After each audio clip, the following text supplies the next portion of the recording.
الحمدللہ ثم الحمدللہ ثم الحمدللہ کہ ہم مسلمان ہیں، اسلام ہمارا دین ہے، اللہ کے ذات پر ہمارا ایمان ہے، اللہ کے نبی علیہ الصلوۃ والسلام کے نبی صادق اور خاتم النبیین ہونے پر ہمارا ایمان ہے، مرنے کے بعد زندہ ہونے پر ہمارا ایمان ہے، قرآن اللہ کی کتاب ہے، اس پر ہمارا ایمان ہے۔ ایمان کہتے ہیں کسی بات کو اتنی پختگی کے ساتھ ماننا کہ اگر کوئی کتنا ہی ڈاؤٹ پیدا کرنے کی کوشش کرے تو ہم اس کے ڈاؤٹ کو قبول نہ کریں اور کہیں کہ نہیں ہم تو یہ بات مانتے ہیں، چاہے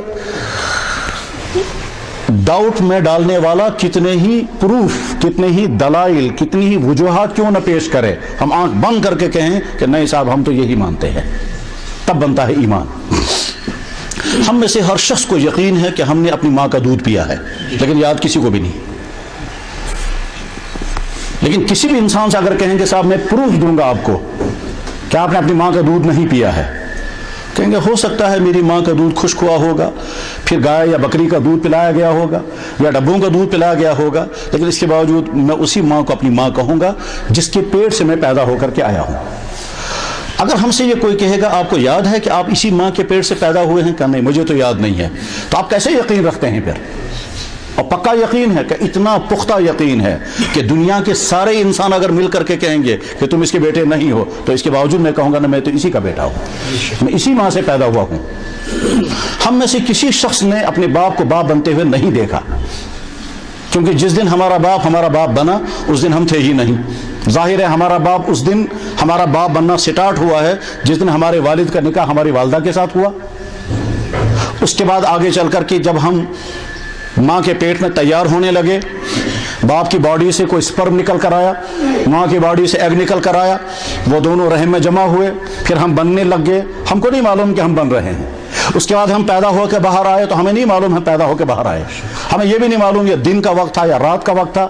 ہم نارمل ڈلیوری ہوئی ہے یا سیزر آیا ہے، کچھ نہیں معلوم ہے۔ آگے چل کر کے جو ہی ہم ذرا بڑے ہو گئے، ہم نے ایک شخص کو کہا یہ ہمارا باپ ہے، ایک عورت کو کہا یہ ہماری ماں ہے، اور اس لیے ہم نے ان کو مان لیا کیونکہ سب یہ کہتے تھے، باپ نے بھی کہا میں تمہارا باپ ہوں، ماں نے کہا میں تمہاری ماں ہوں، باپ نے کہا اسی کے پیٹ سے تو پیدا ہوا ہے، اور ماں کہتی یہی تیرا باپ ہے، یہ میرا شوہر ہے، اور ہم نے مان لیا۔ بس اس مان لینے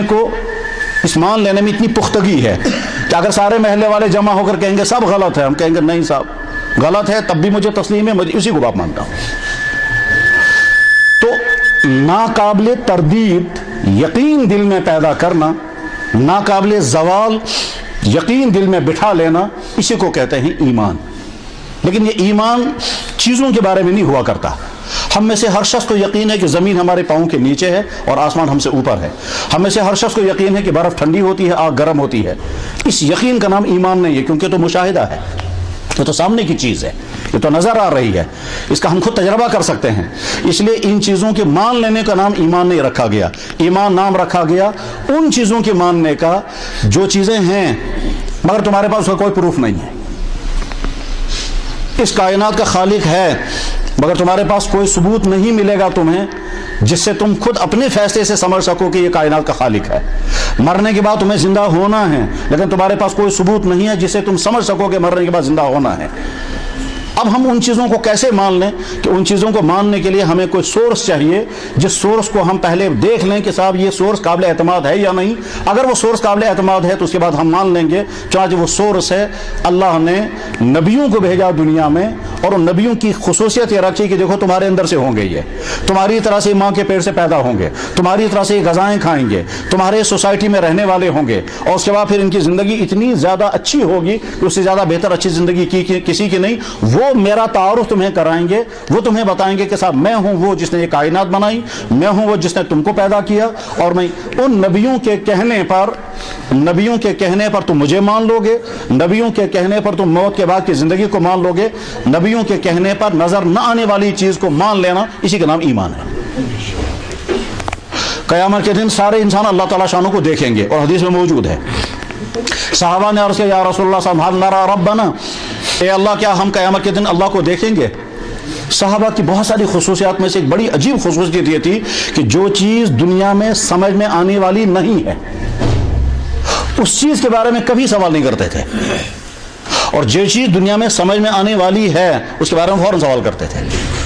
جو چیز سمجھ میں آنے والی ہے ہی نہیں وہ صرف ماننے کی چیز ہے، اس کے بارے میں کبھی نہیں کہیں گے پہلے ہمیں سمجھائیے،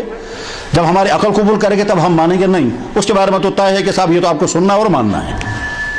دنیا میں بے شمار چیزیں ایسی ہیں جو سمجھ آنے والی نہیں، ان کو ماننا ہوتا ہے اور بغیر سمجھے ماننا ہوتا ہے، بے شمار چیزیں ایسی ہیں۔ انڈے کے اندر سے چوزا نکلا، اپنی عقل سے اگر پوچھیں گے صاحب یہ انڈے کے اندر چوزا تیار کیسے ہوا، ہم میں سے ہر شخص کی عقل کے سمجھ میں نہیں آتا یہ تیار کیسے ہوا۔ انڈے کے اندر چوزا بنا، وہ سپیئر پارٹ کہاں سے اندر چلے گئے، اندر کوئی فیکٹری نہیں ہے جہاں یہ ساری چیزیں بن رہی ہوں، پھر وہاں سیٹنگ و فٹنگ ہوئی ہو، یہ ساری چیزیں وہاں نہیں ہیں، لیکن ہم پھر کہہ سکتے تھے کہ صاحب انڈے کے اندر سے تو نکل نہیں سکتا چوزا، مگر انکار اس وجہ سے نہیں کرتے کیونکہ چوزا تو سامنے ہے، تو نکل کر آ رہا ہے، اسے انکار کر نہیں سکیں گے۔ اب ہم انکار کرتے اگر وہ سامنے نہ ہوتا، مگر وہ تو سامنے ہے، تو وہاں کیا کہیں گے، عقل کو کہیں گے تمہاری سمجھ میں نہیں آئے گا، تم مان لو کیونکہ سامنے چوزا موجود ہے۔ چوزے کے انڈے کے اندر کون یہ اس کو بنا رہا ہے، پھر کون میل اور فیمیل کا فیصلہ کرے گا، پھر اس کی کلر سکیم کون اندر چلائے گا، ہر مرغا ہر مرغی باہر آتی ہے، اس کے ہر ایک کا کلر الگ الگ ہوتا ہے، یہ کون یہ سسٹم چلا رہا ہے، یہ سمجھ میں نہیں آتا ہے۔ اندر کون یہ بنا رہا ہے یہ بھی سمجھ میں نہیں آتا، باہر سے یہ ساری چیزیں سپلائی نہیں ہوئی یہ بھی سمجھ میں نہیں آتا، لیکن کوئی انسان انکار کر نہیں سکتا اس وجہ سے کہ چوزے سامنے ہیں۔ یہ 21 دن کے بعد یہ ٹوٹتا کیسے ہے یہ انڈا، اور توڑتا کون ہے اس کو، اور سسٹم کیا ہے جس کی بنا پر یہ انڈا ٹوٹ جاتا ہے۔ جب اس کو سائنس میں جب پڑھیں گے تو وہاں سمجھ میں آ جائے گا کہ صاحب 21 دن کے بعد اچانک چوزے کے چونچ پر ایک سوئی نکل جاتی ہے اور وہ سوئی انڈے کو توڑ دیتی ہے، اور جو ہی انڈے کو توڑ دیتی ہے چوزا باہر آتا ہے تو وہ سوئی بھی گر جاتی ہے۔ کون یہ سسٹم چلا رہا ہے، بظاہر تو نظر نہیں آتا کوئی، غرض ہے کہ دنیا میں بے شمار چیزیں انسان مانتا ہے دیکھے بغیر، اس لیے سمجھے بغیر۔ صحابہ کی خصوصیت یہ تھی کہ وہ ایسا سوال نہیں کرتے تھے جس سوال کا تعلق دنیا میں سمجھ میں نہ آنے والی بات سے ہو، یہ بات سمجھ میں آنے والی نہیں ہے۔ ہم اگر اپنی ماں سے پوچھیں گے اماں جان یہ سمجھائیے یہ آپ کی چھاتی میں دودھ کیسے پیدا ہوا تھا، وہ کہے کہ بیٹا میں تو نہیں سمجھا سکتی وہ کیسے پیدا ہوا تھا، البتہ اتنا طے ہے کہ مجھے دودھ پیدا ہوتا تھا میں نے تم کو پلایا ہے۔ صحابہ کی خصوصیت یہ تھی کہ جو بات سمجھ میں آنے والی نہیں ہے اس چیز کے متعلق سوال نہیں کرتے تھے، لیکن اسی لیے صحابہ نے کبھی نہیں کہا یا رسول اللہ آپ ہمیں اللہ دکھا دیجئے اس کے بعد ہم مان لیں گے، یہ کبھی نہیں کہا۔ ہاں یہ سوال ضرور کیا کہ صاحب دنیا میں تو ہم نے اللہ کو دیکھا نہیں، تو کیا قیامت کے دن بھی ایسا ہی ہوگا کہ وہاں بھی ہم اللہ کو نہیں دیکھ سکیں گے؟ تو سوال اس طرح سے آیا یا رسول اللہ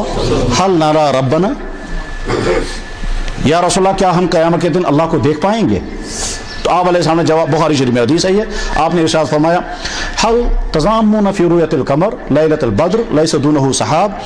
دوپہر کے وقت آسمان کے بیچ میں سورج چمک رہا ہو، رات کا وقت ہو، 14 رات کا چاند چمک رہا ہو، تم کو سورج اور چاند کے دیکھنے میں کوئی مشکل پیش آتی ہے؟ انہوں نے کہا جی کوئی مشکل نہیں۔ فرمایا کذالک ترون ربکم، اسی طرح تم قیامت کے دن اپنے رب کو دیکھ سکو گے۔ یہ حدیث تقریباً 10 جگہ امام بخاری نے نقل فرمائی ہے۔ غرض یہ کہ اس دنیا میں ہم نے اللہ کو مانا دیکھے بغیر، مانا اس لیے کہ نبی نے کہا، نبی سے زیادہ اتھینٹک اس دنیا میں اور کوئی ثبوت نہیں ہے، تو نبی کے کہنے پر اللہ کو مانا، اللہ کے کہنے پر نبی کو مانا، ان دونوں کے کہنے پر مرنے کے بعد کی زندگی کو مانا، اسی کا نام ایمان ہے۔ تو یہ ایمان الحمدللہ ہمیں حاصل ہے۔